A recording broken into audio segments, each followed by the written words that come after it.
आज के इस ई व्याख्यान में हम फ्रांस की क्रांति का विश्व इतिहास में महत्व के बारे में हम अध्ययन करेंगे। वस्तुतः आधुनिक फ्रांस का इतिहास 1789 ईस्वी की महान क्रांति का ही विकसित रूप है। इस क्रांति ने फ्रांस की राजनीतिक, सामाजिक, धार्मिक तथा आर्थिक व्यवस्था को पूर्ण रूप से परिवर्तित कर दिया।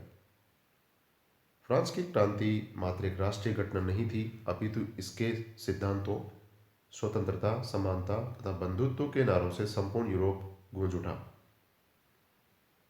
इसीलिए यह कहा जाता है कि यह अंतर्राष्ट्रीय महत्व का आंदोलन था, जिसके उदय होने से फ्रांस यूरोपीय इतिहास का केंद्र बन गया। फ्रांसीसी क्रांति कोई स्थानीय घटना नहीं थी। इसने फ्रांस की जनता को ही नहीं, अपितु यूरोप और सारे विश्व की जनता को प्रभावित किया। जर्मन दार्शनिक कांट ने इसे विवेक की विजय कहा। हेगल जैसे विचारकों ने क्रांति की याद में पौधे लगाए।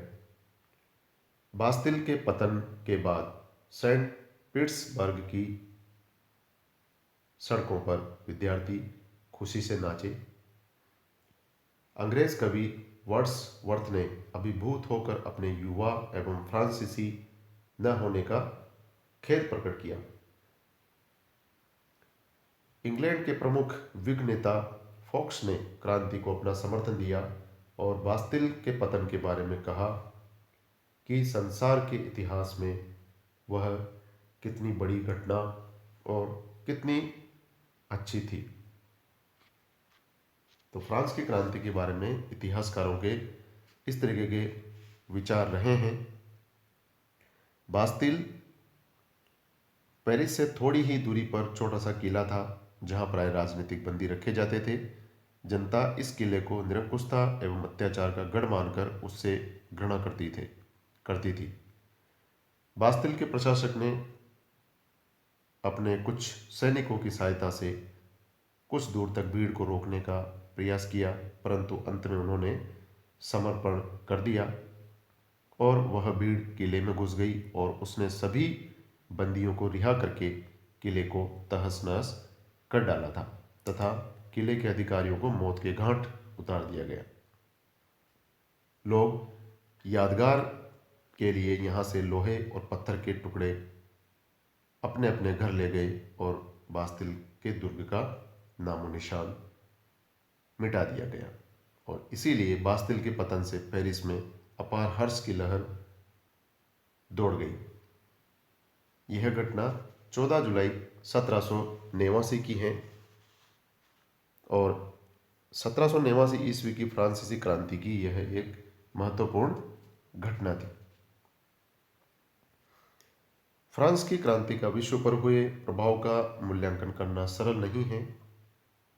यूनान की स्वतंत्रता में फ्रांस की क्रांति ने महत्वपूर्ण योगदान दिया, क्योंकि क्रांति के सिद्धांतों से ही यूनान के स्वतंत्रता संग्राम को बल मिला।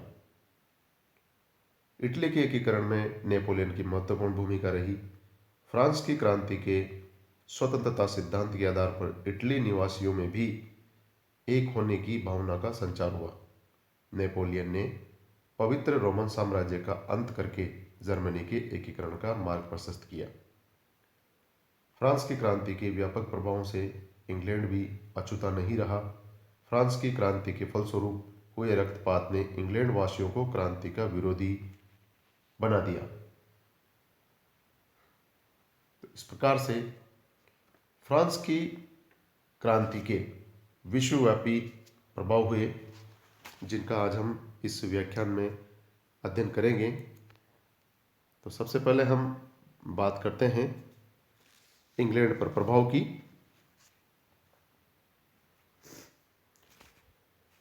प्रारंभ में इंग्लैंड में फ्रांस की क्रांति का खुले हृदय से स्वागत किया। इंग्लैंड के प्रधानमंत्री पिट द यंगर ने क्रांति के प्रति सहानुभूति व्यक्त की थी। इंग्लैंड की प्रजा द्वारा इस क्रांति का स्वागत करने के पीछे उनका यह मानना था कि इस क्रांति के फलस्वरूप फ्रांस में भी इंग्लैंड जैसा प्रजातंत्र स्थापित हो जाएगा। परंतु जैसे जैसे क्रांति का स्वरूप उग्र एवं हिंसक होता गया, इंग्लैंड ने इसका विरोध करना शुरू कर दिया। आतंक का राज्य, सम्राट एवं साम्राज्ञी का वध और सितंबर हत्याकांड आदि ऐसी अनेक घटनाएं थी जिन्होंने शीघ्र ही क्रांति के प्रति इंग्लैंड का मोहभंग कर दिया। इंग्लैंड इस बात से भी आशंकित होने लगा कि कहीं फ्रांस की यह हिंसात्मक क्रांति इंग्लैंड को अपनी चपेट में ना ले ले।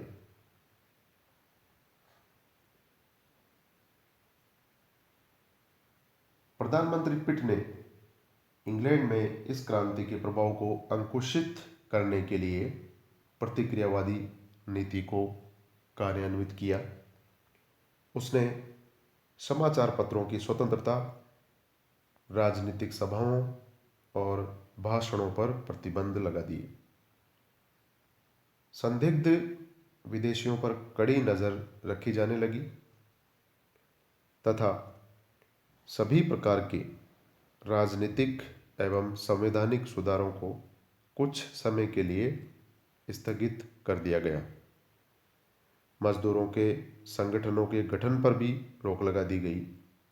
इन सभी प्रतिबंधों के बावजूद भी क्रांति की भावनाओं से उत्प्रेरित होकर इंग्लैंड की जनता संसदीय सुधारों की मांग को लेकर आंदोलन करती रही। फ्रांस की क्रांति ने इंग्लैंड के प्रभुत्व वाले आयरलैंड की आयरिश प्रजा में राष्ट्रीयता की भावनाओं को जगा दिया। इंग्लैंड के प्रभुत्व से अपने आप को स्वतंत्र कराने के लिए आयरिश लोगों ने ब्रिटेन के विरुद्ध स्वतंत्रता का आंदोलन खड़ा कर दिया। तो इस प्रकार से फ्रांस की क्रांति से प्रेरित होकर अन्य देशों ने भी अपने संवैधानिक सुधारों के लिए और अपनी आज़ादी के लिए संघर्ष प्रारंभ कर दिए।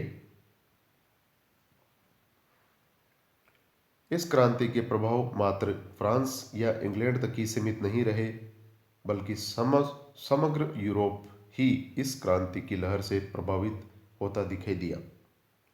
यह एक संपूर्ण यूरोपीय आंदोलन था जो फ्रांस में आरंभ हुआ था तथा नेपोलियन के काल में यूरोप में फैल गया, जिसने फ्रांस के बाद यूरोप में भी पुरातन व्यवस्था की जड़ों पर प्रहार किया। क्रांति से एक ओर तो यूरोप के कई देशों में राजनीतिक अधिकारों की मांग को लेकर जन आंदोलन होने लगे, दूसरी ओर क्रांति जनित विचारों से क्षुब्ध होकर यूरोप में प्रतिक्रियावादी युग की शुरुआत हो गई। फ्रांस की क्रांति का भय और उसके विरुद्ध प्रतिक्रिया यूरोपीय घटनाओं में कहीं न कहीं अवश्य दिखाई देती है। सम्मेलनों द्वारा कूटनीति भी इसका ही एक हिस्सा रही, परंतु क्रांति जनित भावनाओं को बहुत अधिक समय तक रोका नहीं जा सका।